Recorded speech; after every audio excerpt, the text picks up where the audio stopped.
Muy buenos días, esta es una clase para los estudiantes de la IBC, es la clase número 7 de la asignatura de homeopatía. En esta clase hablaremos acerca del interrogatorio homeopático, los repertorios de síntomas y el repertorio de Kent. Para empezar, en la consulta homeopática, el fin es ante todo el establecimiento del diagnóstico terapéutico. Y para obtenerlo, uno no se satisface en absoluto con el diagnóstico patológico solamente, y que todo médico consciente practica de la mejor manera que sus conocimientos le permiten. El fin del homeópata es establecer cómo pudo una afección determinada desarrollarse en un enfermo, investigar todos los detalles que conciernen a la evolución de esa enfermedad y finalmente y sobre todo saber precisamente en qué difiere este enfermo de todos los otros que poseen el mismo diagnóstico nosológico. Simplemente cuál es la diferencia de este paciente con el resto que tengan la misma patología. En la medicina general, por ejemplo, después de haber examinado la garganta de un paciente, se observa que se está inflamada y presenta falsas membranas, de las que se podrá sacar una porción a fin de hacerle algún análisis. Y el resultado microscópico indica difteria. Habrá inmediatamente una inyección de suero. Pues bien, si se trata de una simple infección, recetarán gargantas antisépticas y prescribirá un solutorio. Si este medicamento llega a 10 enfermos, todos atacados de la misma afección, los tratarán a todos de la misma manera. Este es el modus operandi que se establece en un diagnóstico patológico en el cual se trata propiamente el diagnóstico. En la homeopatía es todo lo contrario, además de las constataciones y de los exámenes hechos igual que los médicos generales, inquirirá minuciosamente en todos los detalles que diferencian a este fenómeno en particular de los otros 9, o sea, la diferencia que hay entre un paciente con respecto a los otros. Uno presentará la localización de falsas membranas a la derecha, otro a la izquierda, otro en el velo del paladar o en la rinofaringe, en diferentes ubicaciones. Para un alópata esto en sí no tiene ninguna importancia, pero para un homeópata sí la tiene, pues hay remedios que tienen localizaciones específicas. O sea que dependiendo de la localización de la enfermedad, aún siempre y cuando se presente detalladamente en la historia clínica, va a haber un medicamento específico para eso. También hay aspectos como el color, el aspecto de las falsas membranas retendrá particularmente su atención. Notará si son verdes, amarillas, grises, blancas o en particular cualquier otro color, y se tendrá en cuenta la consistencia, la adheración o no, lo que puede variar en un sujeto a otro, si hay sangrado o si no lo hay. Todo olor particular en la garganta será cuidadosamente anotado, pero lo que interesa más todavía al homeópata será los trastornos funcionales y subjetivos de la enfermedad. Todos estos factores permiten al médico homeópata encontrar un remedio apropiado o personal que corresponda a ese enfermo en particular, a todos los síntomas que presente, el que se adaptará y abrazará precisamente todas esas indicaciones características y esas modalidades individuales. No existe en homeopatía menos de 56 medicamentos contra la difteria para usar el lenguaje alopático, pero solo hay un pequeñísimo número de remedios que responden verdaderamente al conjunto sintomático a considerar en ese difterico, y allí es precisamente donde comienza la tarea del homeópata. En relación con el diagnóstico de la enfermedad, el diagnóstico del enfermo, estos diagnósticos contienen como medio el interrogatorio, el examen clínico y las investigaciones de laboratorio. Pues ahora bien, vamos al repertorio de Ken. El repertorio de Ken es un cuestionario bien complejo que contiene alrededor de 32 páginas titulado Lo que todo médico debe saber a fin de establecer una prescripción útil, en el cual los párrafos que contiene marca pautas importantes para el interrogatorio del enfermo. Pero en sí, hablemos un poco de la historia. Primeramente, James Taylor Ken nació en Estados Unidos el 31 de marzo en 1849 en la ciudad de Nueva York. Se graduó de la Universidad de Franklin de Pittsburgh y posteriormente continuó su estudio en la academia de su ciudad natal. Los estudios médicos concluyeron en el Instituto de Medicina Ecléctica en Cincinnati y recibió como cédula profesional para ejercer la medicina. En sí, este era un alopático, homeopático, naturopático y quiropráctico, y también incluía otros métodos que eran desconocidos o apenas conocidos en Europa, y de aquí el nombre de escuela ecléctica.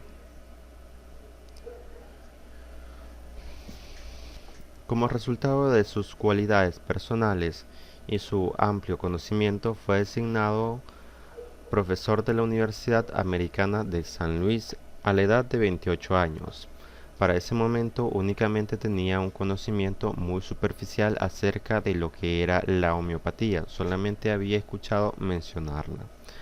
Aunque no era muy expresivo, adoraba a su esposa y se veía muy afectado cada vez que ella se enfermaba. De hecho, ni él ni ninguno de sus colegas alópatas más competentes había tenido el más mínimo éxito para la astenia, la debilidad, el insomnio persistente y la anemia que obligaba a su esposa a permanecer meses en cama. Y a medida que pasaba el tiempo, su condición empeoraba cada vez más. Pues bien, su esposa entonces le pidió que consultara tal vez con un médico homeópata.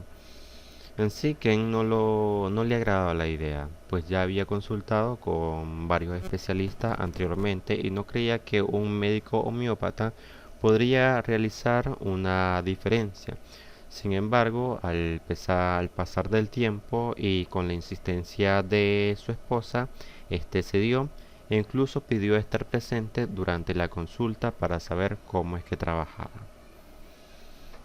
El doctor Pelan, con su barba blanca y su saco negro, llegó una tarde con su carruaje y dedicó más de una hora en hacerle preguntas aparentemente tontas, según Kenneth, debido a que en sí no sentía que estaba relacionado con la enfermedad que presentaba su esposa y lo veía como algo un poco gracioso. El doctor le hacía a la mujer preguntas sumamente detalladas acerca de su condición mental, sus temores, sus deseos, sus preferencias alimenticias, a pesar que pues en sí no tenía alguna alteración digestiva. También le preguntó acerca de sus indisposiciones, su reacción al frío, al calor, a la influencia del clima, de las estaciones, entre otras cosas. Después pasó a lo que es la auscultación y la examinación del paciente.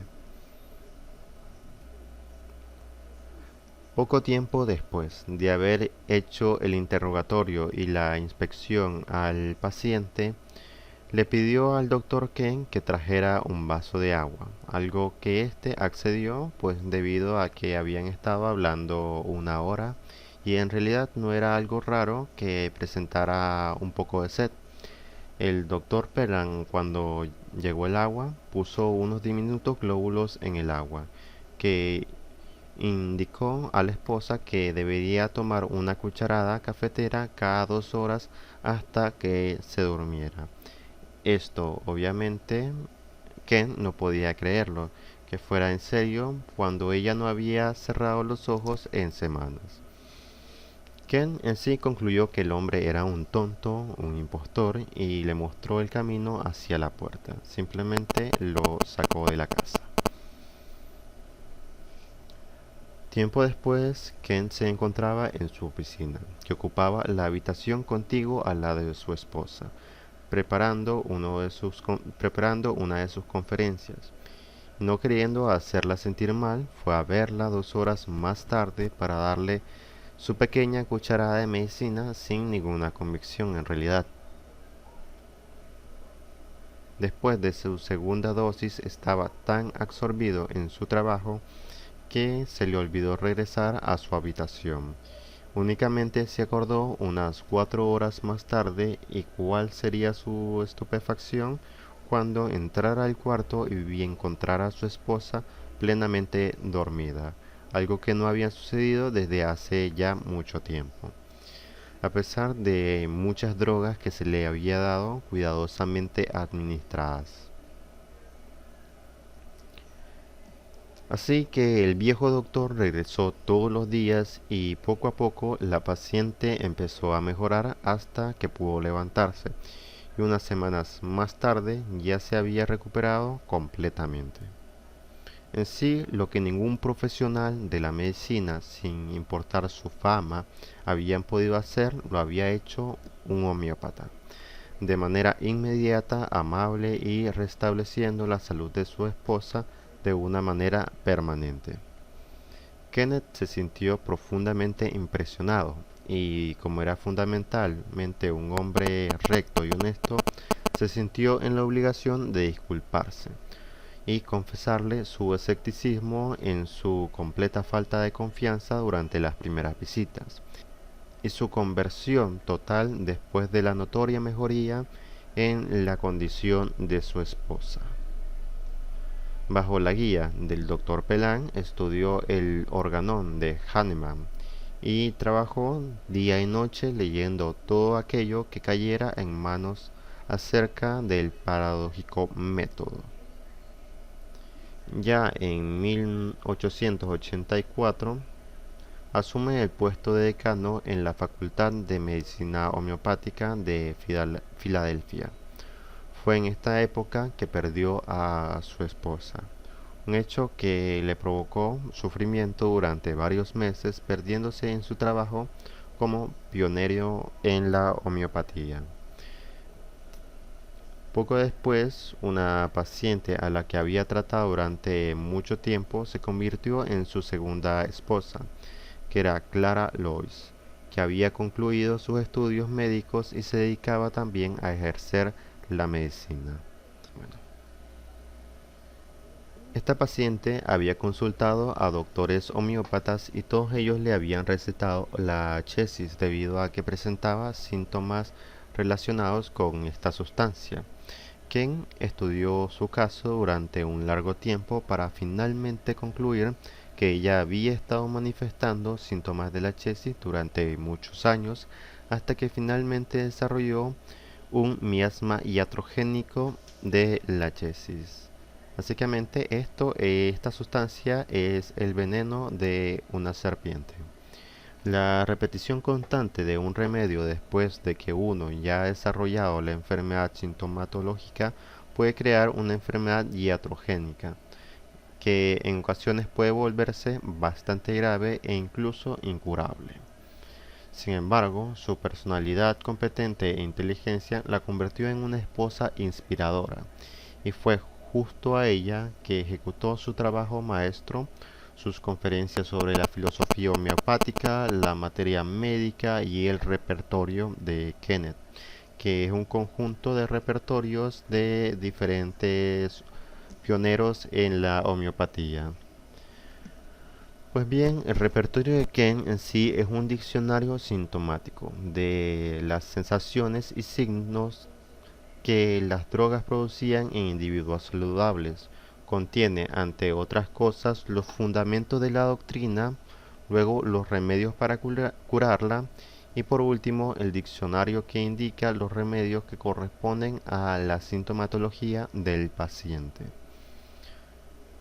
Kenneth trabajó durante 35 años en su repertorio y era un prescriptor de gran experiencia y habilidad, lo que hizo recogiendo lo existente en otros repertorios mucha información de su propia experiencia realizando diversas materias médicas, registrando síntomas de patogenia y comprobando la clínica y rehusarse a numerosos síntomas y medicamentos insuficientemente confirmados hasta el día de su muerte, que fue en 1916.